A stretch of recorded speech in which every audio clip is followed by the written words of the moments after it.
Welcome to episode 211 of the Whatnots Review Show, where every week we pick a story and we talk about it. It could be a movie, TV series, anime, comic book, audio drama, all kinds of entertainment. We watch it, read it, listen to it, and then we come back here and we talk about it. My name is Melissa Wilkinson, and I am joined, as always, by Kyle Springer. Good morning. How's it going? Hello. I'm going well. How do you go this weekend? I go well as well. Good. Good stuff. Yeah.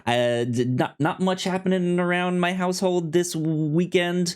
Just I guess trying to relax and catch up on some comics and stuff like that. So good weekend, I would say. Nice. Yeah. I went to see the new Elvis movie yesterday, and I tell you this because it has a bizarre echo to something we've talked about on the review show earlier this year.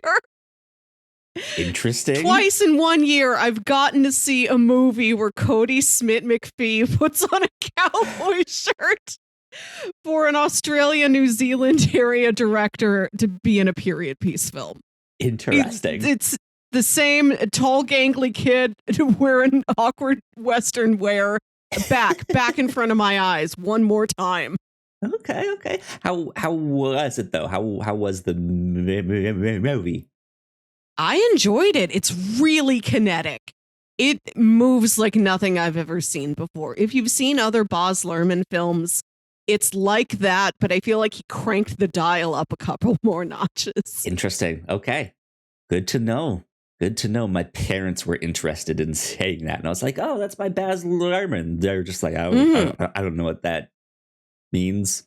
I was like, well, he did that Romeo and Juliet movie. He did the Get Down on Netflix. I know he has a lot of other like really good movies and stuff, but he's always just extravagant with his like sets and stuff like that. So they're like, oh, cool. Well, I guess we'll go see it then. So I have yet to hear their review, but good stuff. What are we here to talk about this week, though, Melissa? We are continuing our ongoing monthly coverage of the TV show Fringe. This month we are talking about season 3. Next month we'll talk about season 4, and so on. One more time until we watch season 5, and then that's it. That's all the show they made. Indeed. Season 3 of Fringe. We are in the thick of it right now. Yeah. The thickest season. Let's start off right away with a kind of plot. Here's where the show has been. Here's where we are now. So if you're just hopping in on this one and you're unsure of what the show is, Fringe is a TV show that was kind of like an X-Files show. There was a mystery of the week that the Fringe division of the FBI would have to go and solve. It was these science-based mysteries instead of supernatural stuff. And as they quickly learn, all of this stuff was kind of started by one Walter Bishop. In his younger days, he was running all kinds of crazy mad scientist experiments in which he punched a hole into another universe after his son got sick and died, and he figured he could save his son from the other universe, but in the process decided to kidnap him instead. And it's basically the show is kind of following up on the consequences of those actions. When you give psychic power creating drugs to a little girl in a lab experiment and then you steal a son from another universe, this is what happens when those kids grow up and fall in love with each other and get mad at you. Yeah, indeed. So here in season 3, we kind of pick up where we found out that for sure this alternate universe exists. And by the end, in the finale of season 2, we learn that the main character Olivia that we've been following for 2 seasons has now been replaced by the Olivia from the alternate Yes. season, from the alternate universe. Mm-hmm. They've switched places, and no one in the main universe knows. They don't realize it. And so we have an infiltrator into our main universe here. As the season continues, we deal a lot more with the emotional fallout of Walter kidnapping his son Peter from this alternate universe, and him slowly starting to realize that, hey, that probably wasn't a good thing, and I'm probably gonna have to let him go. I'm probably get emotionally gonna have to not keep him here in this universe, but let him decide what he wants to do. And if that means he wants to go back, then that's what it means, and I have to be okay with that. So that's kind of an overall plot summary. Do you want to add anything to that of what's happening here in season 3? Yeah. Season 3, you follow Fauxlivia's infiltration of the main universe and of that team. And then you follow our prime Olivia in Universe B, who they're trying to brainwash to believe, no, you've always been our Olivia. You're not a different one. You're the one from here. And it's her fighting back against that brainwashing and trying to get back to her home team. And then after she does, all the fallout of that. This is a season that took really big swings and almost on the line of things going a little too far, getting a little too corny. But I think it all paid off for me. I had a lot of fun. There's some cool twists and some really good character moments. This has always been the strength of the show. It's got rad sci-fi concepts, and it knows its characters really well. Yeah. If nothing else, that. Exactly that, right? Like, it knows its characters, and that has always been a strength of the show. This is where I think most people tune out of the show. This season had really, really low ratings. Just more and more people kind of jumped off the boat, as a lot of people considered this show to have jumped the shark and have just gone off the rails. And I know where I end up on this show. I know that by the end of the show, I think it wraps up beautifully. I do think this kind of middle portion of the show is I'm wrestling with it, because yes, rad sci-fi concepts. I like the story they're telling, but this is also not the show that this show started out as. No. Yeah. It's completely something else. And I think that's pretty easy to see, that it's it's kind of abandoned what the show was at the start. And it's just grown beyond that. They're seeking out these episode of the week mysteries that then add up to this larger puzzle. And then they pretty much spend all their time on the larger puzzle from then on.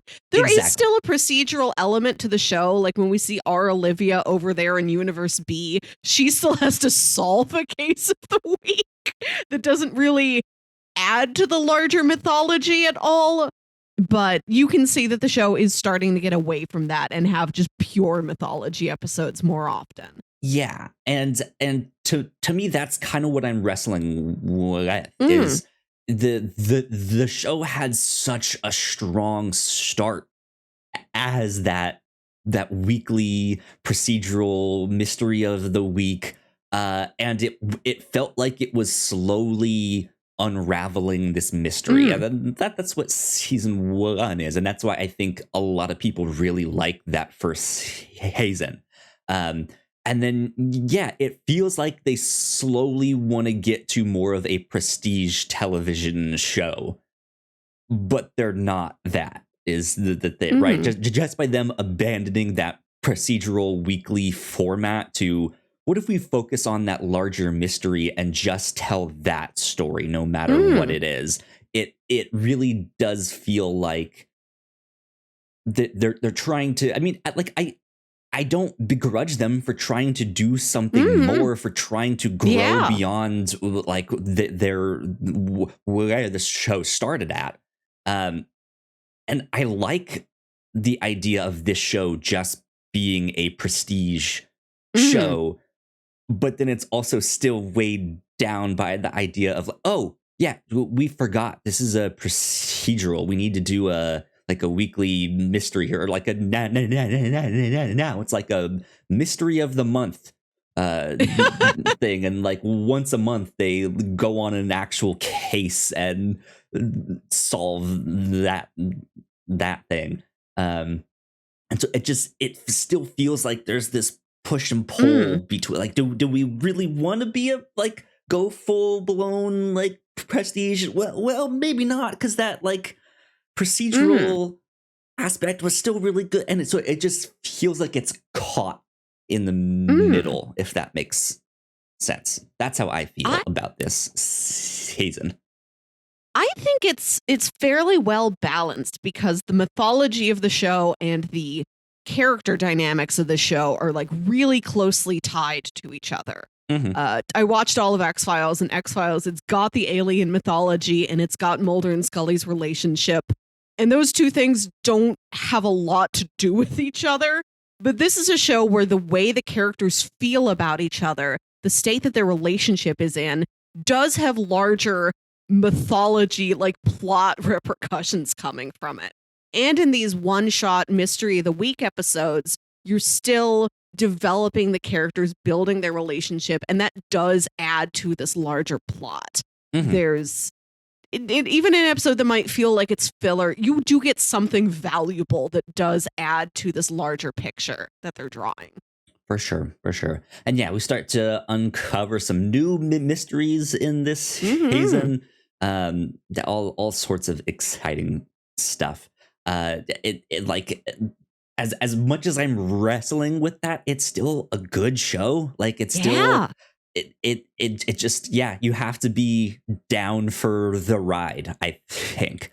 Because it's definitely going places. It is a ride. It is a lot more. It is more procedural than other shows of this type, other sci-fi dramas of this type, but it's also way more invested than a procedural is. It is this odd space. I think it's in a good relationship to itself. You're right. It is an outlier in larger television, perhaps. I don't know. This is the first procedural I've gone back and watched in a long time. And I have to put myself in a headspace I haven't been in several years. There was a plot event that I was waiting to happen in the show. I'm like, how long are things going to be in this state? When is this going to change? When is this going to happen? How long am I going to be here? When am I waiting for this climax to happen? And then I realized, oh, the mid-season finale. Once you get like 9 or 10 episodes in, that's when that thing happens, because it's when you break for the holidays. That's an arc I've completely forgotten about, watching like streaming shows for the last couple years. You forget about the network TV structure that this show is operating off of. Yeah. And it was interesting because this was around the time when that mid-season finale trend got started. It used to just not be a thing. They used to just go and go and go and go until the finale of that season, and that was it. But then, as all sorts of factors, but they eventually started to do this mid-season finale, and season 3 of Fringe definitely has that like mid-season. Here's the big like boom. Here's our big heavy hitting episode, but you still have half of this season after that. So there you go. Season 3 of Fringe. Of course, after this one, we'll be back for season 4 and season 5 in the coming months. But I say this is a good time to take a quick break for some housekeeping And when we come back, we can dive into season 3 and discuss some spoilers and stuff like that. So we will be right back. We put a lot of hard work into the shows that we make, and yes, we make multiple different shows here at The Whatnots, and we'd love it if you check them all out. You can find out more information on our website at thewhatnots.com, as well as your favorite podcasting platform of choice. When you type in The Whatnots, all of our shows will pop up right there. Just don't forget to give us a nice rating and review if you like the shows. If you want to support what we do here at The Whatnots, patreon.com/thewhatnots is the best place to do that. You can support us for as little as $1 a month. You can get all kinds of exclusive content at the $3 tier. You can also get a shout out and a thank you on all of our shows at the $5 tier. You can support us on Twitch by subscribing to our channel at twitch.tv/thewhatnots, and we would love to have you all join us for our live streams and talk with us in the chat. And lastly, we have merch. If you'd like to grab yourself a shirt or a sweatshirt or a mug or something else, go to thewhatnots.com/store to pick up some merch today. And we are back. A big shout out to all of our Patreon supporters. Thank you so much for supporting us. It means a lot. We appreciate it. Cool things that we've been up to here at The Whatnots. We have our reactions to Miss Marvel on the Reactor Core. That's up on the podcast feed of the Reactor Core, as well as our YouTube page. We also have our reactions to the finale, the second half of Obi-Wan Kenobi. If you guys are interested in that, please go check it out. Crossplay, our video game podcast. We just kind of officially wrapped up Summer Game Fest, the last straggling showcases we talked about this week. A big update for Crossplay. Gino is actually going to be stepping down a bit, taking a back seat. He'll still be on our Patreon exclusive stuff. He'll still be on as much as we can get him on. But with his new job and life just getting in the way, it's not really working for us to have everyone on the show at the same time. And he wants to take a step back. So that's big housekeeping for Crossplay. And then on the Captain's Log, this coming week will be our annual trivia night. So get excited about that. It's going to be a lot of fun. We've done this for the past couple years. We always have a blast. It's just kind of general pop culture trivia. Ignacio likes to join us on that one. It's a lot of fun. It's so good. But yeah, we've been having a blast on the Captain's Log as well. So go check out all of our shows here at The Whatnots. That would mean a lot if you guys did. But I think that is about it for housekeeping. So I will take us into spoilers. All right. So we kind of have to start with where this season picks up, with the idea that our Olivias have been switched. We now have Fauxlivia on this side. We have Walternate and Fauxlivia, which are great names. But yeah, we have Fauxlivia here in the main universe, trying to make it and just not get caught that she is the fake one. Well, I don't remember exactly how they got switched, but somehow in the chaos. It was during that last battle. Finale. Yeah. That fight at the end of last season's finale. Yeah, Fauxlivia knocked our Olivia out and snuck over there with them. Yep, it's me. I'm the one you came over here with. I'm definitely the one who kissed Peter. It's me. Take me home. Yep. Don't worry about my different hairstyle. Well, because our Olivia had dyed her hair to pretend to be Fauxlivia. Yeah. But yeah. So we spend, as you said, the first half of the season basically with her in this main prime universe. And she is just trying to keep her cover and do all of that stuff. And I think the big thing that comes out of that is she basically starts up a relationship with Peter. Yeah. She can very quickly tell that they had something together, and so she just kind of jumps in thinking it's the natural thing to do.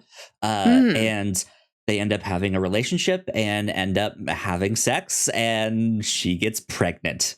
That is kind of the like big thing with that we haven't truly dealt with yet.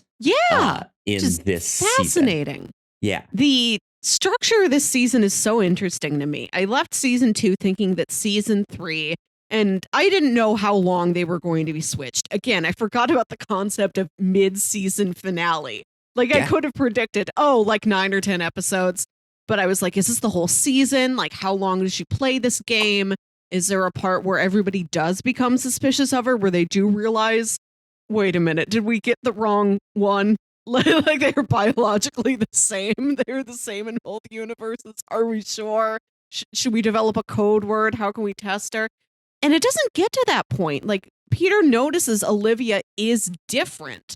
He brings that up to her and she says, well, just after everything I went through, going to that alternate universe, the trauma of losing you and bringing you back and meeting another me, it does make me look at myself differently. I am behaving differently. And he's like, makes sense. Oh, all right. Yeah. Like he accepts it.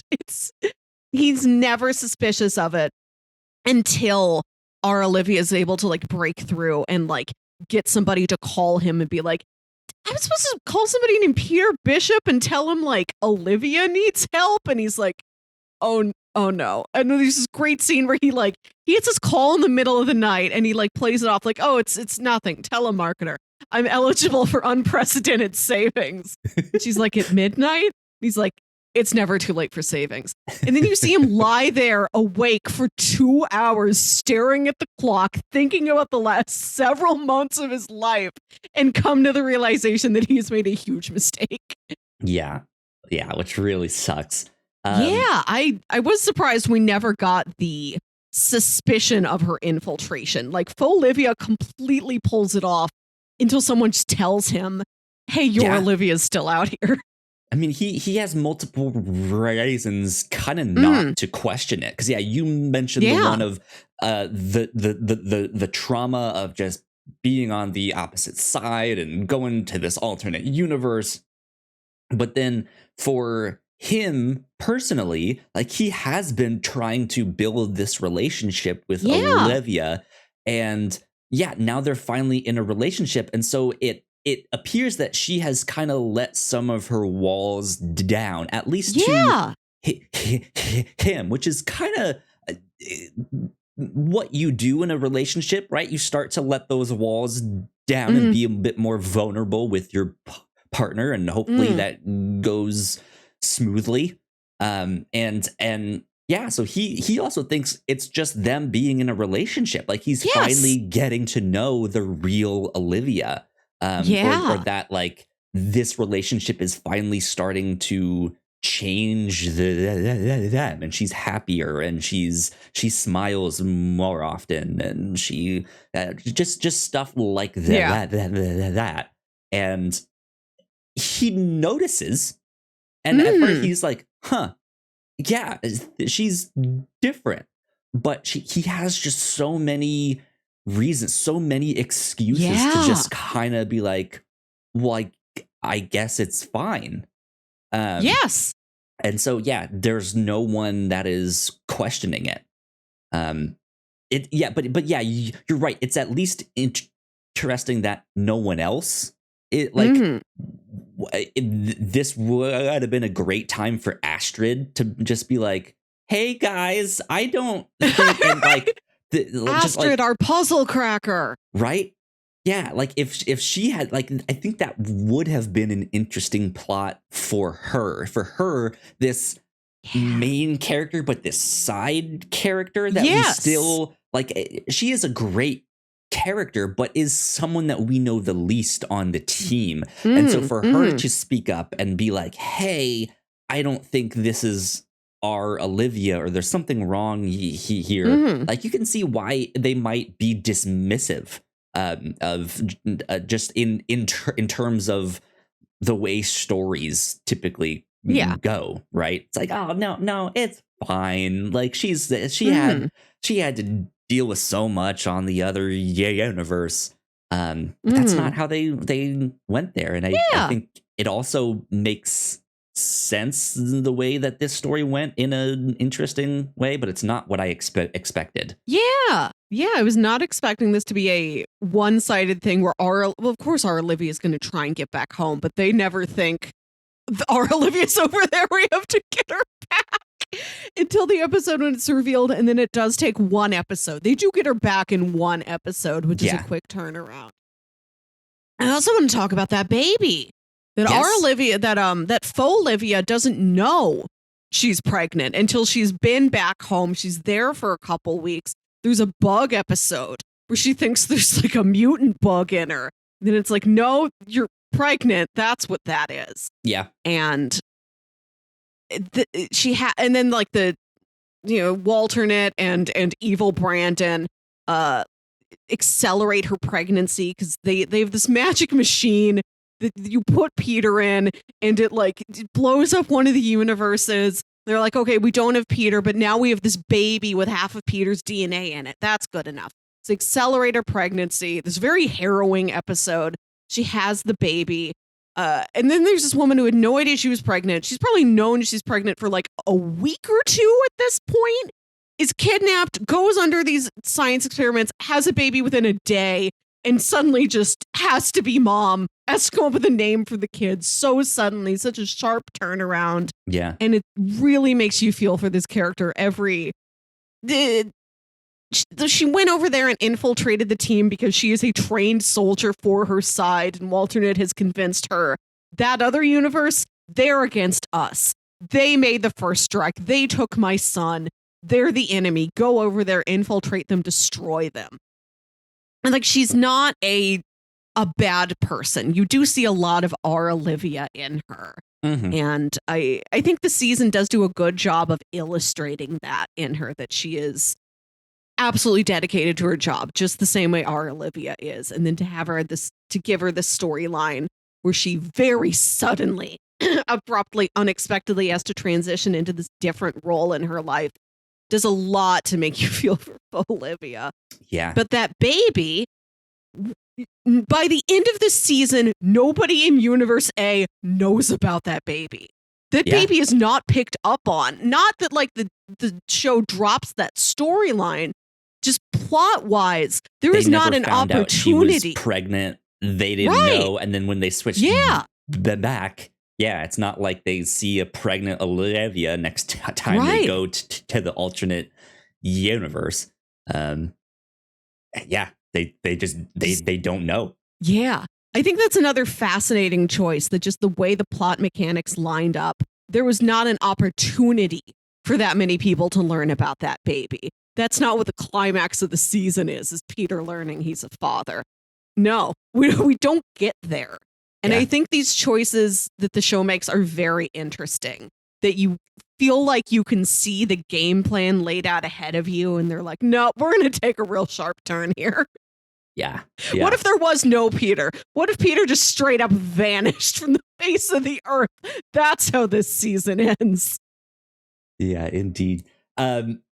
So on the opposite side, we've mentioned Fauxlivia here in the Prime universe. The main Olivia, Prime Olivia, is in the alternate universe, and as you mentioned, she is being brainwashed into thinking that she is the correct Olivia. She has always been there. She's always helped those people. Like everything is normal. Don't worry. This is your life. It always has been. And it's not taking at first exactly, but eventually it does take for a little while. And she works some cases with them. But she's still like it works, but she still has a suspicion in the back that like something is wrong, or like I'm forgetting something, like that kind of feeling, right? And then she eventually kind of figures it out and tries to escape.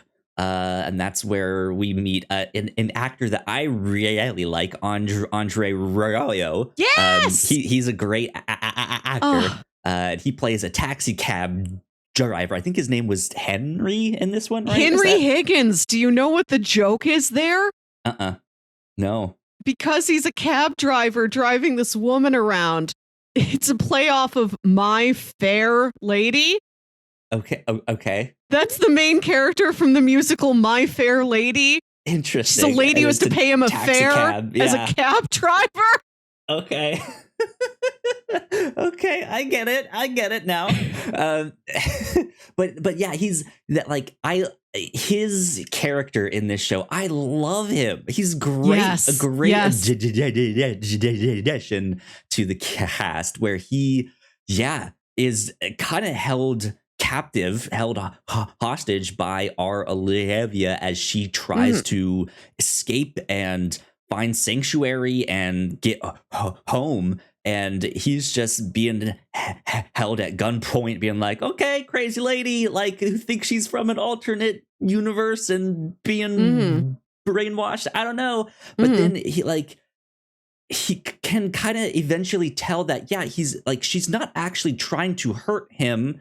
Yeah. Doesn't really want him to get involved, even though she has threatened my like, she seems like she's genuine about this. And so he has this suspicion, and he ends up kind of remaining behind once she kind of lets him off the hook to just kind of keep an eye on her, and does kind of realize that there is this government agency that's after her, making sure to do all of this. And so he's just he has this connection to her, which is this really sweet connection. And Henry's such a good character. I just good old Henry.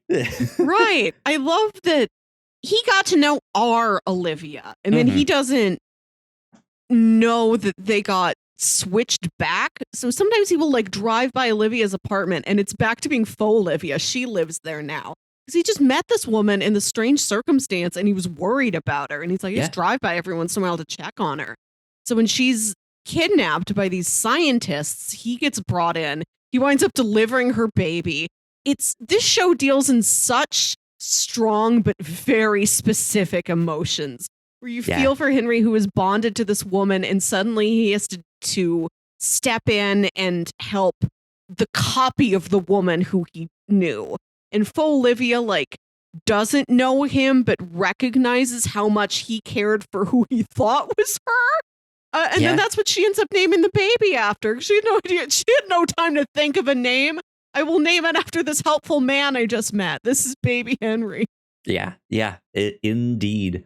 God, it's such a good character. But like I really like the like escape scenes and Olivia trying to get back to the main universe, and she manages it a couple times just to be in the gift shop of the Statue of Liberty, right? And finally sees someone and is just like, Peter Bishop, call him, tell him I need help, and then she's gone. I love that. I love she can psychically project into our universe, and I love the gift shop as this liminal space between worlds. Yeah, the gift shop, the Statue of Liberty, man. I just like that is an interesting thing too. I don't think we mentioned it last time, right? That the Department of of Defense is in the Statue of Liberty. That's where they've like made their headquarters,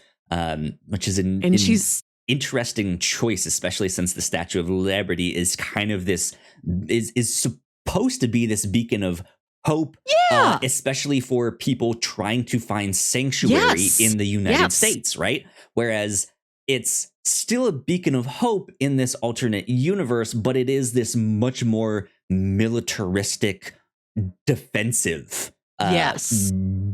branch, which is that they're obviously well liked. Like when they go to the crime scenes, they're like they are immediately recognized. They seem to be treated well, at least by the other departments of the government. We do know that there is some protesting going on about people being stuck in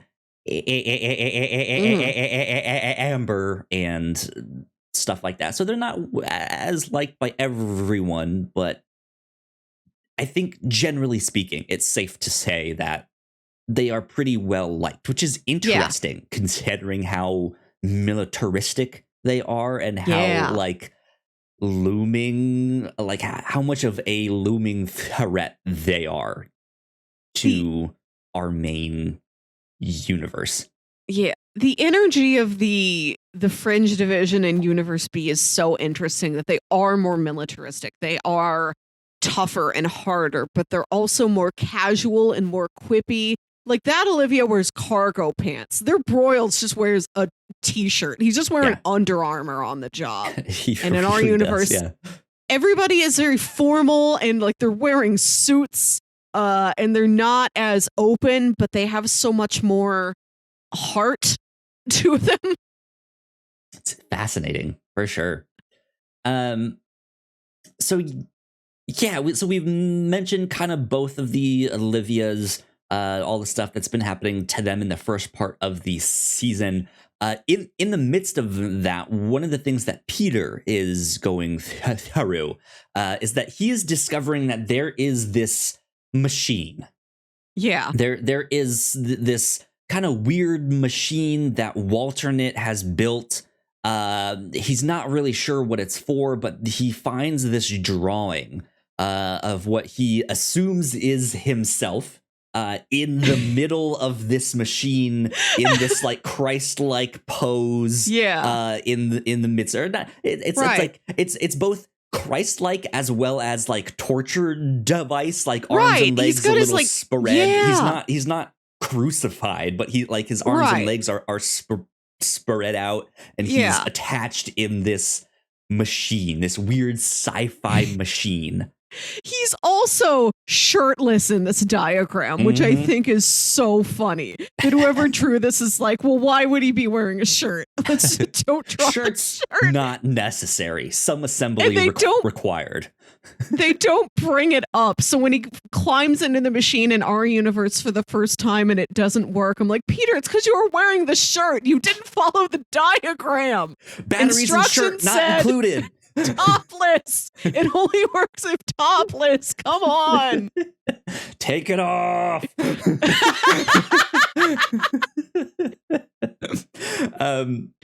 But yeah, so there is this mystery of what is this machine exactly? What is it supposed to do? Why am I connected to this machine, both literally in this picture, and what do I have to do with it in general? And as they investigate that mystery, we learn that this machine might be involved with the first people, the people that came before, the first civilization before Adam and Eve. And it's interesting to me because that's a concept in the video games Assassin's Creed. Like it's in that series. I know it's been in sci-fi, like, oh, there's this like ancient race of people that came before and they had a super advanced technology and all this stuff, and something wiped them out. And we get that mystery here in this, that there were people that came before and they discovered this device that is linked to creation and destruction and all sorts of stuff. And we learned that our good pal Sam Weiss may or may not be connected to these first people. That he is a descendant of them. It turns out he is like Sam Weiss, the like 25th or something. Yeah, like that. God, just like there's just so many weird things going on in this. But eventually we learn that this device, yes, is basically a weapon. It is a device created to destroy the main universe. And Peter is the key. He is the trigger. This is the way in which Walternate will get his revenge on main Walter Prime by using his own son as the trigger for this device to destroy the main universe here, or what we've considered the main universe. That's always a weird thing to me in sci-fi stories that have alternate universes, especially if they're more parallel, right? Yeah. That, like, why is one considered the main universe? And it's always the one that you started following. Like, why is that so, like, that's always a thing. And it's always a like, well, the one that you started out following is the more important one. That's the one that deserves to survive and all of that stuff. I don't understand. Like, why isn't there sci-fi stuff? I mean, there probably is something, but like, why isn't there a story where the one you've been following discovers alternate universes and finds out they're the ones that aren't important, and that like they need to sacrifice them? That's just a whole side thing. But one of the questions of this show is people in either universe learning about how much destruction they have wrought on the other universe. Sure, yeah. And that is how this season ends. Peter like builds them. His brain gets like split almost. Like he goes into the machine, he leaves his shirt on so it doesn't work. He gets blown across the room, he gets a concussion. And his brain seems like split between both universes. He's got like an awareness of both of them. He looks at Walter and he kind of sees both Walters. And then his brain gets sent 15 years into the future. We get a future episode. But the finale ends with he like layers both universes over each other in this like room where that machine is stored. And he's created this like clubhouse that both universes can access. And he's like, you two have to learn to get along with each other. If you keep fighting, you will straight up destroy both of you. We are done with this mutually assured destruction. Figure it out. You're not so different. You can team up. You can work on this. Side note, as we are mentioning the universes destroying and stuff, I want to quickly go back to one of the scenes where Olivia psychically projects herself into the gift shop. Yeah. And the first thing we see is a snow globe fall off and shatter, which is the symbolism that Nana Sharp was like, this is what happens when universes smash into one another. And that's just the first thing that we see. I'm just like, oh, that's fantastic. This show is very good at repeated motifs like that. This is a show that's very aware of it. Like, it pays attention to its own history.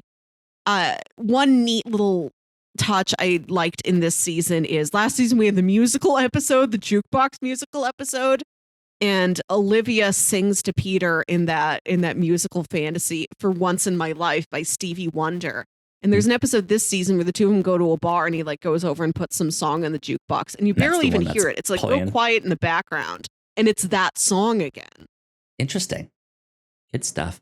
But yeah, that was just a side note thing that I had to mention. You reminded me of. But yeah, Peter is like, hey, you guys have to work together, figure it out. And then Peter disappears. Yeah. He's just gone. Right. He doesn't dust away. There's just like a wipe. He just fades. quickly. And nobody notices. Nobody misses him. Yeah. So and then you cut outside and there's all these observers standing in like neat geometric lines. And they're like, yes, he served his purpose. He is gone. Finally, we are rid of him. We don't have to worry about Peter anymore. We can be free. Yeah. So it definitely leaves the show in an interesting place. Whereas the start of this one is, oh no, we have the wrong Olivia. This next one will start, oh no, Peter doesn't exist. Like, what happened? I love that this show leans into the sci-fi concepts and gives you really specific emotional conflicts that you couldn't find in another show. Like another show might have a case of adultery, but this show has Peter sleeping with Fauxlivia, completely believing that she is his Olivia. And like he confesses all of this to her when she comes back, which I really appreciate, that like he's learned his lesson from everything he's been through with like Walter not telling him he's from another dimension. He's like, as soon as I get the chance, I am telling her everything. I'm telling her exactly what happened. I'm not lying to her. And he's like, I believed she was you. I had the relationship we wanted us to have. And he's that's such a specific feeling that no human being has ever had. You can have my boyfriend cheated on me. Maybe even have my boyfriend cheated on me with my twin sister or something like that. But that's no, the closest thing. But it's like, no, because you can go to their house again. It's like, no, this one's from another universe. Right. Like he's never going to see her again. And Olivia's journey coming back and like seeing that Fauxlivia took this blossoming relationship she wanted to have with Peter, which isn't off the table. It doesn't seem like he's like, now I don't want to do it with you. I'm burnt out. I did my Olivia relationship. I'm done now. Old news. Right. No, it seems like he could pick that back up again with her, but she's like, she goes through her apartment and she's like, she slept in my bed. She touched all my clothes. Like she feels absolutely like infected and corrupted. And she's like, I can't like live in my life anymore because she took it over. It's all hers. You were hers. I can't be with you. That's something no other show but Fringe is going to give you. That emotional depth to that level of, I like that the show is like, we're going to do things that only us can do. We are not going to play by any sort of normal playbook. We are writing our rules ourselves. We are going to go on our own individual journey. Yeah. It's like, that's the thing. As much as I kind of find season 3, and to be honest, I don't remember exactly how I felt about season 4, but as much as I feel like season 3 is kind of one of the lower points of the show, in terms of that, like, well, it's now no longer what the show started out as, right? The things that they are doing as the like prestige show that it's trying to be is good.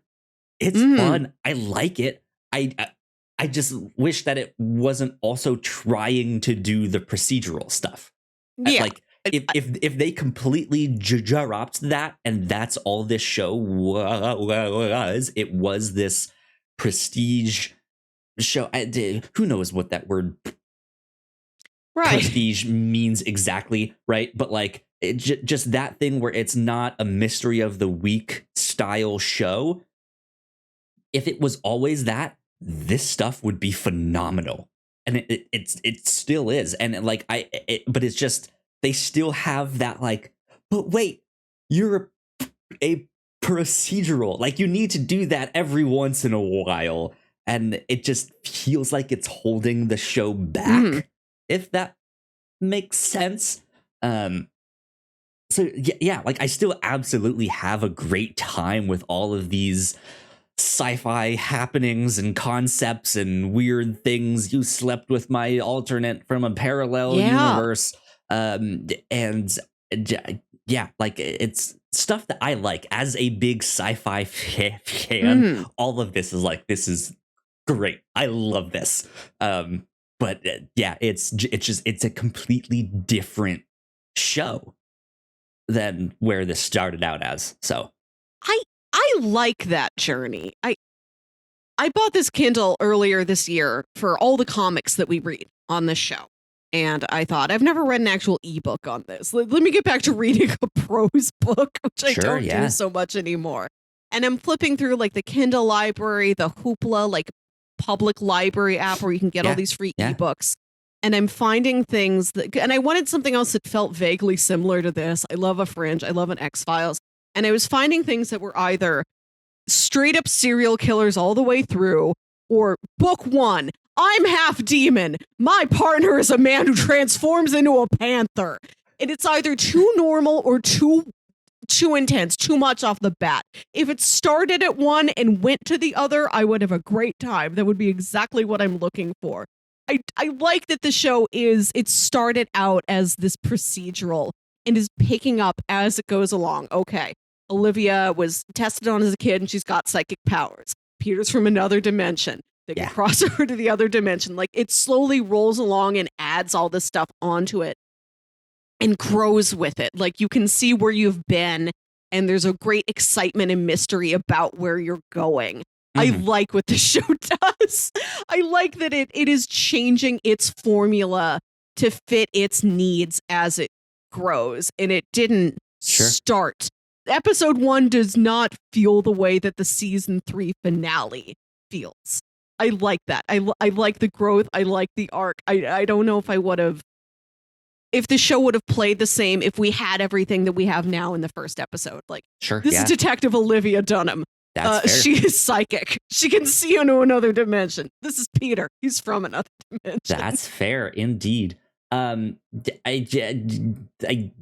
guess a little bit of spoilers for when we cover season 5 and what one of my recommendations will be after the show.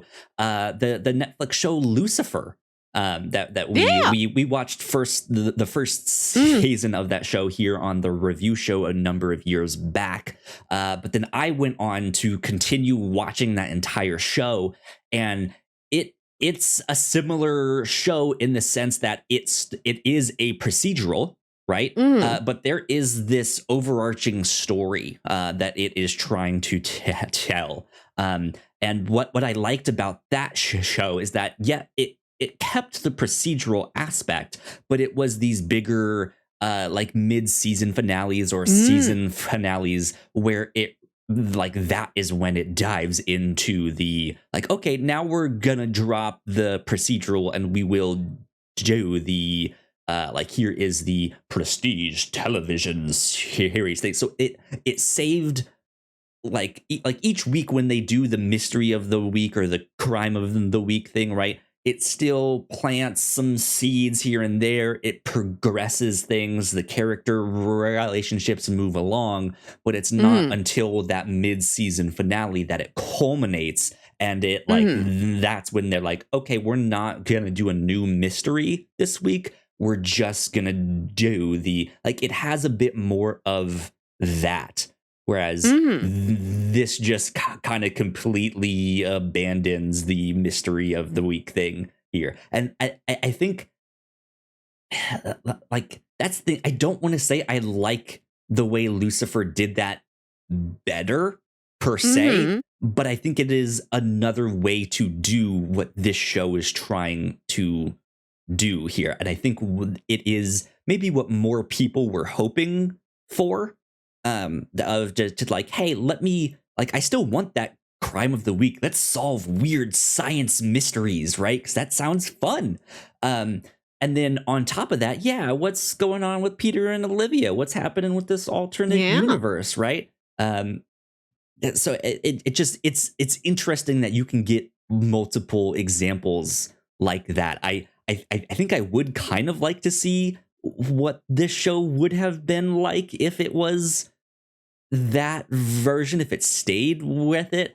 But at the same time, I'm glad it's not. Like, I'm glad that it has evolved and changed, because that's something also really rare with a TV show, that you don't see it change so much that it has become a completely different show, and I kind of like that. Mm-hmm.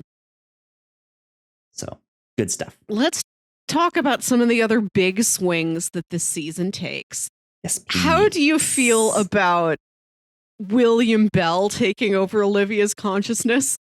I thought it was great. I loved it. Me too. Good. It's such it's dumb enough that you're just like, this is ridiculous. Right, but yeah. it's fun. It's fun to the see. It's fun to performance that sells it. Anna Torv channeling Leonard Nimoy. The rasp in her voice, her cadence. She's able to do the one eyebrow raise. Like, she did her homework. It's an incredible performance. It's one of my highlights of the review show year so far. Like, that sells it. If it was just he took over her body and it was a similar performance, just scripted differently, like, it would not feel the same. It wouldn't work. It would feel so tacked on and unnecessary. But because the show gets to give this actress a completely different layer of performance she's never had, you get everybody else in the team. Like, Walter loves it. Walter's so excited to have Belly back. Joyful. He is everybody else just radiating. Everybody else hates it. Peter can't even look at Olivia for too long. I love that. He can't make eye contact with her. I want to sleep with you, but you're an old man. Exactly.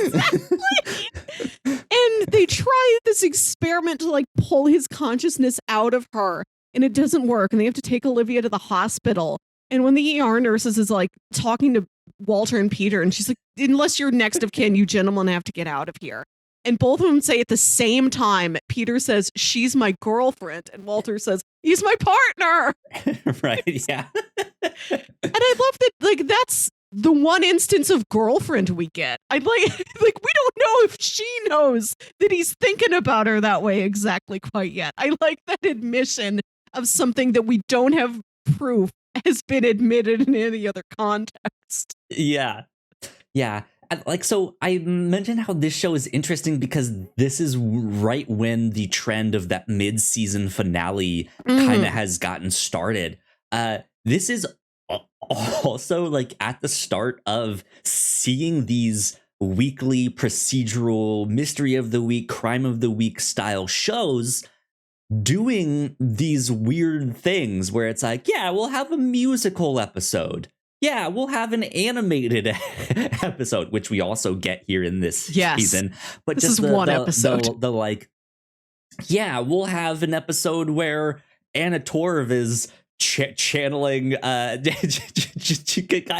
It's so wild that they can do that. You can see them starting to play with the formula a little bit more, and it's not just the every episode is a new crime, new mystery, and then at the end it kind of resets, even though it has this overall plot.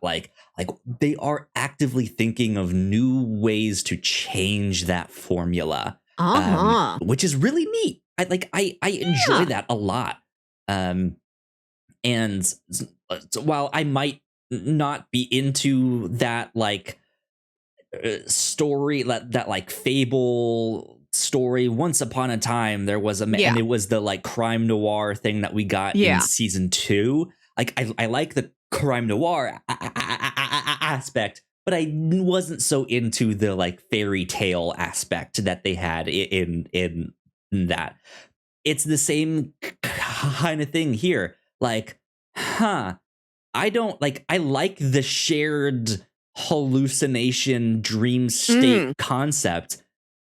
I don't know if I really like the animated episode that we got here. I like that it is animated. I like that. I like it as a stylistic choice. Sure. I don't know if I like the execution of how the actual animation looks. I feel like nobody quite looks like themselves. Sure, I will give you that. I like the idea of having an animated thing, but I don't know if this was it. This was the right choice. I don't know. I wish it was weirder.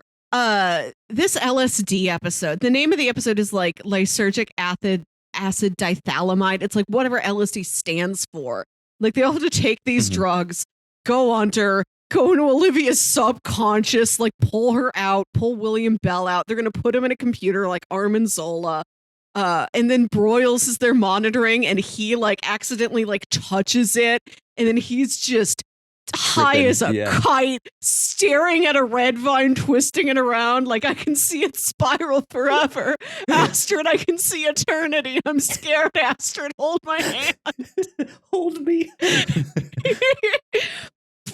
I'm so happy he gets to have this opportunity. He's so serious, and now he just gets to be like bug-eyed and wild, and he has seen death. Yep. I love that this episode gets to same thing with the musical episode last season. It was a musical and a crime noir and this fairy tale fable. And this is like, it's the drug trip episode and the going into somebody's subconscious episode and the animated episode. It's all these different things layered on top of each other. Yeah. I wish the animated part got weirder than it did. Right, yeah. It's a very practical thing in that it allows them to have William Bell around without taking the elderly Leonard Nimoy to set and filming him. So a service to him. It lets him do things like have a fight inside a Zeppelin, but like it lets him do this action stuff, but I want it to be trippier. It's a trip. Get weirder than this. Like escalate it a little bit more. The weird thing is that it's animated, not that there's weird things. I mean, there are weird things going on in there, but like it's not weird enough in the exactly shared consciousness thing. Like I almost wish that they went like full Twin Peaks, right? Like like keep it live action and just do the red room. They're talking backwards, but it like the actors are actually saying the lines backward. It's not that they just like the whole thing. How they did that Twin Peaks scene is just like chef's kiss. Like that is bizarre. That is like something is off, dream state bizarre. Whereas this is just like, oh, it's an animated thing where they're on a Zeppelin. Like that seems normal. Right. Yeah, this seems like a normal action movie, and you're animating it because you don't have the budget or capabilities to do an action movie. Or you have the budget to spend on some stuff, but you don't necessarily need to spend it on like weird sci-fi effects. So you're just like, how do we justify keeping this? But let's make it animated. Let's hire a bunch of animators and just give them right. I do like that Walter thinks in a thought bubble. And you wonder if that's almost him consciously like, I'm a cartoon now. Generate thought bubble. Come on, Walter, you can do it. And that Broyles tripping out in the real world sees like a cartoon bird flying around. Yeah. Love a cartoon bird. Yep. Indeed. Yeah, like I like that this show is experimenting with that stuff. It's neat to see like in early example of this, because I've seen them do stuff like this in Lucifer, in Legends of Tomorrow, in The Flash, in Supergirl, in Riverdale, stuff like that. Who knows if it happens a lot on the like CW like teen centric stuff, but I like who knows if this is like on like CSI Miami or like Law and Order SVU, right, where they do a musical episode, or they do. Do you know the show The Blacklist, where James Spader wears a hat? There was some episode that they were filming in March 2020, and they got all but like 15% of it filmed before they had to go home and quarantine. And they animated the remaining couple minutes that they needed to film. But that was out of necessity. That was like out of necessity. Like I want them to just do like, hey, it's the like every season for our Christmas season, we're making it claymation, right? Like the old do a school, community, like like the old school like Rudolph movies or stuff like that. Like I want them to just have fun for the sake of having fun, right? like Mr. Robot was a show that played around a lot with format and structure and genre conventions and these artistic things. Like, this episode has no dialogue. This episode's all a one shot. This episode is staged like it's a black box play, but he was never a cartoon. Right. Yeah. Yeah. Whereas that show is also not a procedural. Like, it is the prestige, but like, that's the thing. Like, procedurals are so formulaic and people love that formula. Don't get me wrong. Like, that's why Law and Order had like the reruns kill still, right? Like, that's why there's like 5 spin-offs of CSI. There's like 16 of them, right? We still get these shows that follow that formula, but we also need ways to kind of change it and play around with it. And so I like when they do stuff like this, as weird as it gets, or even if it doesn't hit, like, it's a trip to see, like, oh, they did a thing where it's like, Who Framed Roger Rabbit? They've just decided to animate, like, one character is just tripping balls and he sees all of these like birds flying around and there's a talking rabbit and stuff like that. Like, I like when they do stuff like that. Yes. I love that this is a show that started out as a procedural, broke its formula, and really puts a lot into that breaking up that formula. Like, it set it up to break it. And I will always take a show that is weirder than it needs to be. I'll take too weird over too normal for too long. Yeah. Like that. If nothing else, I commend this show for breaking the formula as much as it did, right? And again, a lot of people feel like the show went downhill very fast and it jumped the shark and all of that stuff, right? But like, there's like, I don't know if I can really name another show that evolved this much, and took that risk, and I think that's a good thing. Other shows need to be as brave as Fringe. Indeed. Let's talk some about this finale, where Peter, shirt on, incorrect form, is going to go into this machine and try and like didn't get to see a topless Peter. Right, like like. I think we do. Look, we do get a couple nice minutes of him and Olivia just cuddling in bed together, and I'm very happy that the show, for as quickly as it moves along, how like little time they actually get to spend being a couple, the show will give us a couple minutes here and there of them being together. Like, not in terms of episode length, like they don't get a season to be happy. They get a handful of episodes to be happy, but within those episodes, there's like a couple minutes of them cuddling. You know, he's apparently got some adjunct lab on the Harvard campus where he's working on parts of this machine, like away from Walter. And he pulls Olivia over there to like reveal this to her and talk to her about it. And she's like, oh, I thought you wanted to like make out like college kids. I mean, they still could. It's his secret lab. Right? I would love that she's like, I've always wanted to make out in front of Harvard secret students. Lab. There's an experiment that Walter and Astrid do. It's an experiment they do in the finale that involves like lightning. It's a straight up Ben Franklin key on a kite. So they do it outside. I'm like, why doesn't this show spend more time doing experiments outside in full view of the Harvard campus? Remind me that they're not just in a lab somewhere. They are at Harvard. Yeah. Or just doing experiments, period. And like, sure, like they're mainly there to solve crimes and stuff like that, and most of it is solved just by Walter knowing, like, oh, I experimented on this back in the 70s and 80s, right? He doesn't experiment so much as he remembers times he has experimented. Exactly. I would love to see him like actually be stumped and have to experiment like in real time, or just be like, hey, we've seen a couple cases like this before and we've managed to like help them out and stuff like that, but it makes me want to experiment on this thing, and that he's just like running experiments in the back there.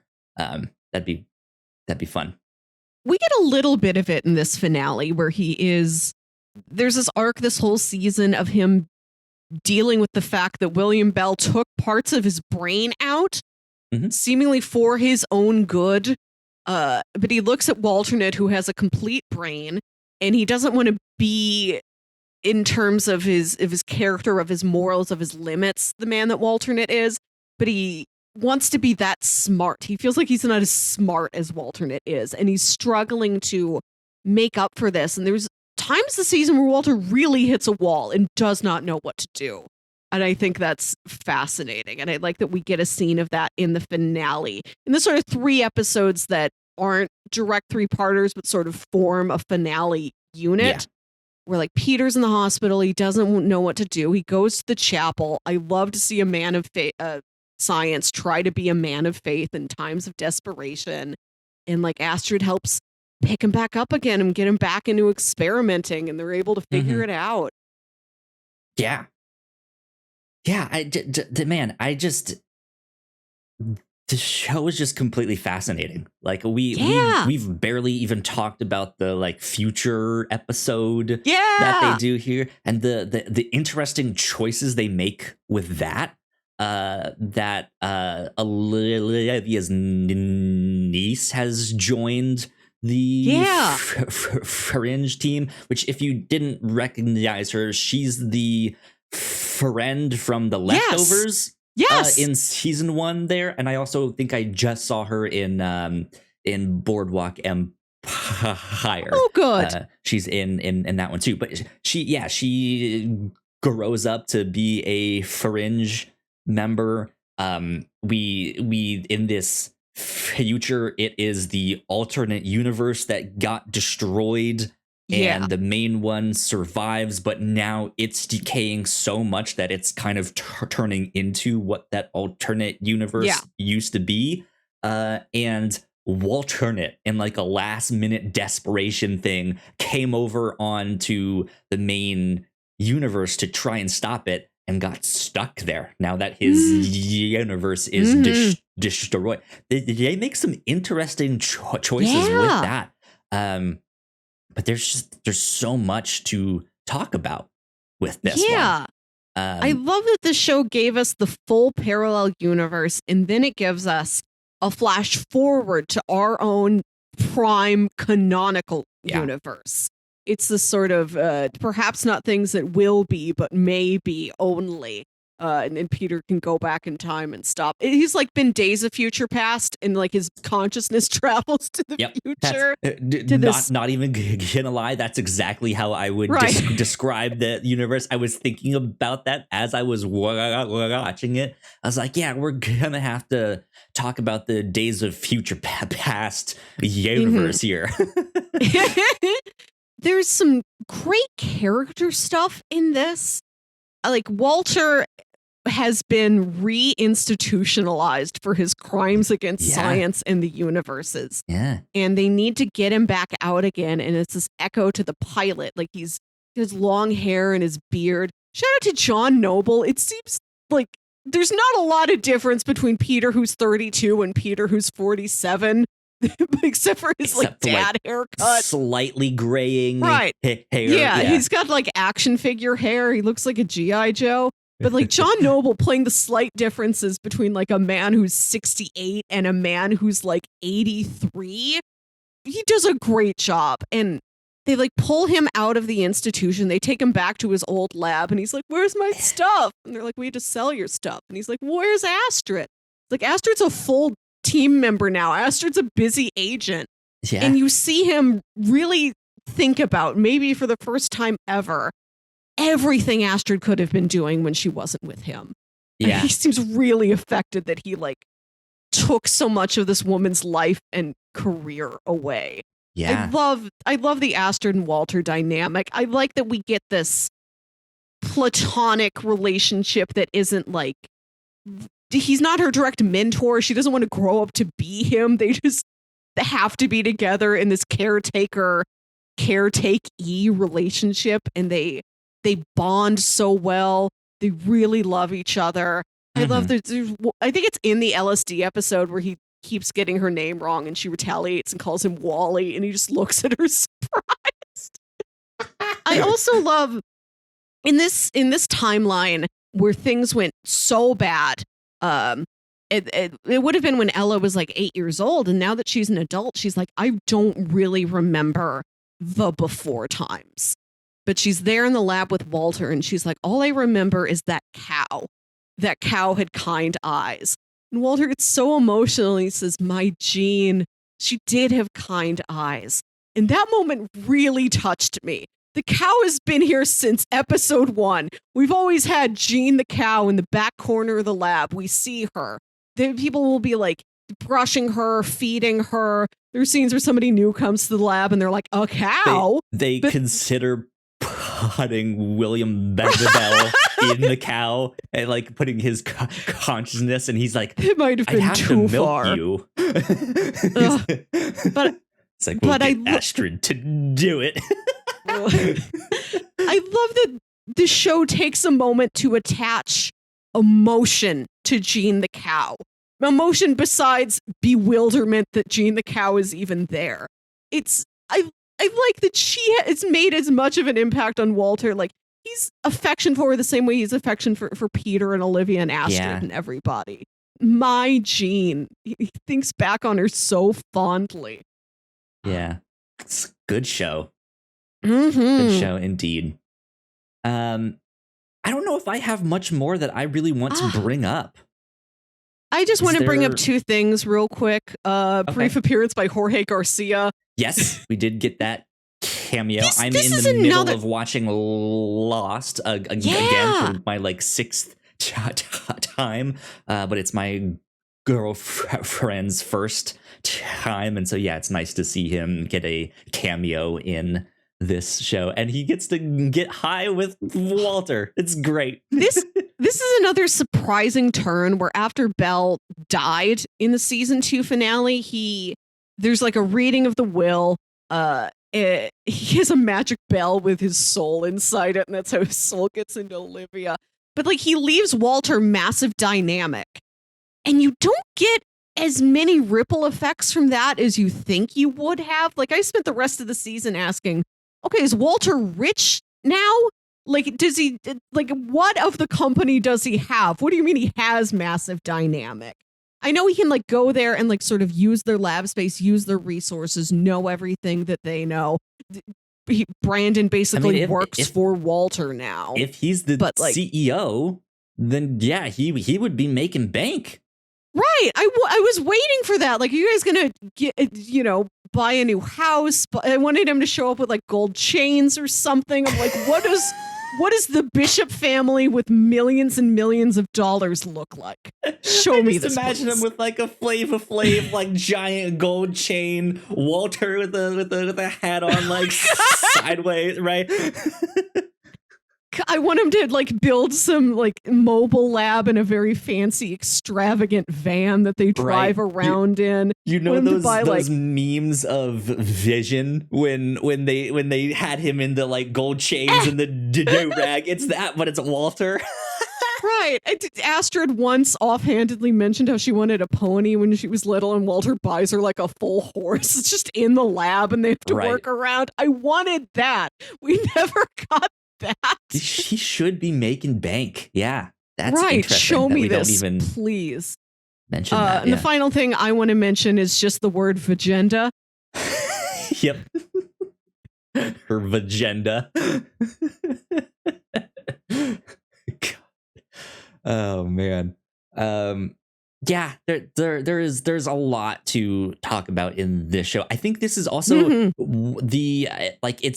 there is so much in this show that I think you forget that, hey, there are these observers here. Like they are here in this season. They get some bits here and there, but you kind of forget about them in this season. And it is interesting because there's still such an enigma in this show that you don't really know what they're there for yet. And I will say you do learn a little bit more about them as the show continues continues. But yeah, like they're almost non-existent in this season, which is an interesting thing. I lied. I've got one more thing I want to talk about briefly. And it is the flashback episode back to 1985 where we see Walter experimenting on Olivia, trying to bring out her psychic powers, trying to connect her back to the other universe. We see that her and Peter met once when they were kids. And apparently none of them and Walter, nobody has remembered that this happened. It's something that this is one of those things that I looked at and I really liked, but I could see how other people think it is way too corny. That these two characters met and bonded once when they were younger. But it does so much for these character arcs. We see that Peter's been over in this universe for like 2 months and he's fighting back against it. He's like, that's not my dad. You're not my mom. I don't live here. I need to go home. And then like he goes to work with Walter. He goes to the lab. He like sees Olivia through a window and they smile at each other and she gets scared from the experiments and she runs away. And he's like looking through her journal and he finds this drawing of this field of white tulips. That imagery comes back. He goes there and he finds her and he's talking to her and he says, my mom.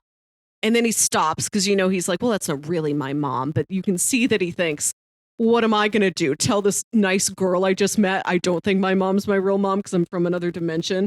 He's like, my mother has said, like he leans into the lie to make this impression on Olivia. And that's sort of the first, he kind of chooses the universe at that time. She is an instigator in him choosing this universe, something that he's going to continue to do 20, 25 years down the line. And you see that his parents are still like, the universe A, Walter and Elizabeth are still lying to him and he's fighting back. And accepting, like telling Olivia, my mother, and not the woman who says she's my mother, is him starting to accept the lie, oh no, Peter, you were sick for a long time.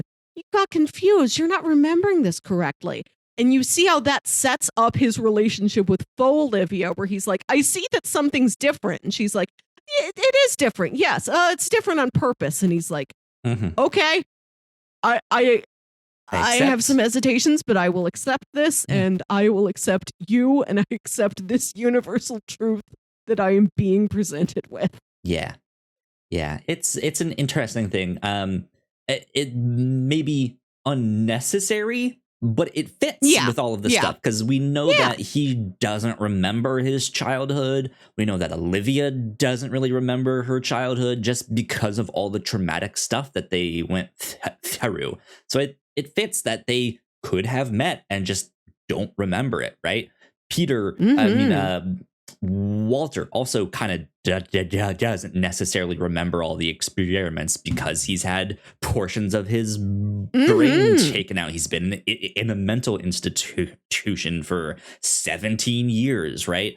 Like there's all sorts of stuff that make it so that there is this kind of blank spot in their lives where we don't really know what exactly happened. Stuff like that, but this is a good show, good fun show. I think it's got a real good handle on what it's doing. Like it has a good memory for what it's done in the past, how it can build on that, how it can purposefully, meaningfully repeat itself, how it can take advantage of the genre and the format that it's in. I think it handles itself really well, and it is so much fun to watch. Indeed. Well, I think that about does it then for our discussion on season 3 of Fringe. Do we have an update on bingo? Let me see. Bingo. I'm pulling my bingo card up and let me switch us over to bingo. Say it with me. B. Oh man, the thing's not even popping up on screen. BING, no, more like it. So I don't know why it's not popping up on screen. It should be, but it's not. Let's see. I don't think do we have a begin human trials? We don't have. We get something so close with Walternate being like, I'm not experimenting on children. I'm not doing our own cortexiphan trials over here like other Walter did. Until he has this grandson with Peter's DNA, and he's like, give me some. I want a grandson now. Accelerator pregnancy. Grandson today. Take the kid's blood. We're going to use it to power up this machine. They don't meet themselves thanks to time travel. They meet themselves thanks to an alternate universe. Yeah. We don't really have breaking the rules of time travel because it's a Days of Future Past, which is like consciousness traveling. I don't think that exactly fits. I don't think we got a needle fight for. Mysterious Scar. Yeah. In the future Days of Future Past, Broyles has like a cybernetic eye, just like he has like it, and they don't mention it. They don't talk. It is this like, what happened to you? I wasn't sure if that was like a cataract, if that was meant to be a signal of age or a signal of it could be all plot relevant things. Accident or injury. Yeah, I couldn't immediately tell. Oh, this is. But that's why it's mysterious. We don't know. They don't address it. It could be that he's blind in one eye. It could be kind of cybernetic implant. I mean, we've seen all of the like science and technology that they do, right? It might help him have all the information and files up on his eye. We don't know exactly. But yeah, it is this like, what happened to you? And doesn't like Alt Charlie have a scar? Doesn't Alt Charlie have a scar? I don't remember. I feel like somebody over there has a weird scar. Well, there's the what's his name that got all burned and has to do that. I gotta shout that out also. Like the physical makeup on the show is incredible. Real burnt to a crisp Lincoln Lee at the end of last season, beginning of the season, tremendous. And the slow progression of him healing, I think was really well done. So should we at least mark down Mysterious Scar? Do you think Broyles' eyeball counts? I feel like I don't know enough about it. Like I said, I looked at it and I'm like, oh, it's just a cataract. He's just old. Like I don't know exactly how to read that thing. Okay. Then maybe we wait and hold off on that one then. We're young in the year. We've got room for everything. Okay, that's fair. That's a good point. We'll wait on that one. Which means I don't think we have so you have expository art on there. We do have the drawing of Peter. I don't know. Would you count that as expository? What I meant under expository art was things like in Shang-Chi where they go to Ta Lo and there's those sculptures telling you the history of Ta Lo. Yeah. Or like in Guardians 2 where they go on Ego's ship and he's got the like kinetic ceramics that tell the history. Right. That's what I mean by expository art. It is historic exposition that is revealed by in-universe artworks. Well, there you go. If that's the case, I don't think we have any kind of update on Bingo. So I will close that down. Once again, we don't really do recommendations as we are covering our month-to-month thing, except for the first time and the last time. So we will skip recommendations for now. Melissa, do you want to tell people what we will be covering this next week here on the show? Yes. Next week, we will be recording it over 4th of July weekend, and we will be watching National Treasure and National Treasure Book of Secrets. We realized earlier this year we've never talked about Nicolas Cage. And when I saw that I had a pitch coming up for this weekend, I did not even bother with other pitches. I was like, it feels like it ought to be National Treasure. If you deny this for any reason, I can come up with other things, but National Treasure. But how dare you deny National Treasure? It is what it is. Indeed. So that's what we will be doing for this next week. I know that one's going to be a lot of fun. Go watch it, and then we will be back here this next week to record it and discuss it. All that good stuff. That's what we'll be up to this next week. Melissa, where can the people find you on the internet? You can find me on Twitter and Instagram at Wilkywit. That's WILKYWIT. And listen to my other podcast, Saturday Morning Obscurities, show where me and my brother Jams talk about weird old kid shows you feel like only you remember. Our most recent episode was for Pride Month, and we watched the 90s anime Revolutionary Girl Utena, which had been on my list to check out for a long time. I remember reading about it in Animerica magazine as a kid. A fascinating one. Did you guys watch the whole thing, or did you just watch portions? For this show, we only talk about 2 or 3 episodes of something. So we just watched the first 2 episodes. Gotcha. It's a really interesting, stylish, dreamy show about this girl who wants to grow up to be a prince. Not a boy, but a prince. To behave like a prince, to dress like a prince. And she goes to this mysterious boarding school and gets in a sword fighting duel with the student council. And they're like, you're top duelist now. You've won a bride. She's like, what? And they're like, a bride. Top duelist gets a bride. This is your wife now. Yeah, that show, I've seen it all the way through once. I don't think I understood everything that happens in that show. It's a weird one. Bananas. It is bonkers. Way weirder than I expected. If Neon Genesis Evangelion is the really weird anime that deconstructs the mecha genre and deals with all the psychological trauma that these young children go through to jump in these giant robots and destroy planets and armies and all who knows what. This is an anime that really dives into the psychological aspects of magical girl anime, and it is a trip. It is wild. So good stuff.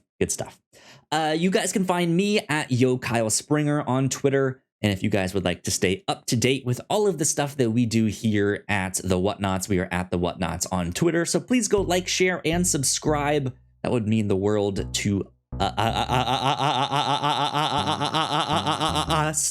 And yeah, I think that wraps us up for number 211 of The Whatnots review show.